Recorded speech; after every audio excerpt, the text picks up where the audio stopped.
کیا 24 کیرٹ سونا ختم ہو گیا کہ ہم ان کو چھوڑ کے تو ضعیف روایتوں کے پیچھے ہیں؟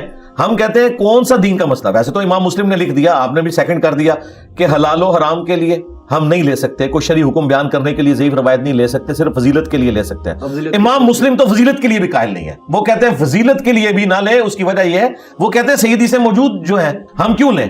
ہوتا ہے یہ فضیلت تک نہیں رہتی بات، اس کے بعد عقیدہ گھڑتے ہیں۔ مثلا یہ گھڑی ہوئی حدیث ہے کہ جو انگوٹھے چومے گا نا میرے نام کے اوپر تو نبی الاسلام نے کہا کہ میں اس کی شفاعت کروں گا، یہ گھڑی ہوئی حدیث ہے۔ یہ حنفیوں کے بزرگوں نے، ملا علی قاری نے الموضوعات جو لکھی گھڑی ہوئی حدیثیں، اس میں اس کو شامل کیا ہوا ہے، علامہ سخاوی نے۔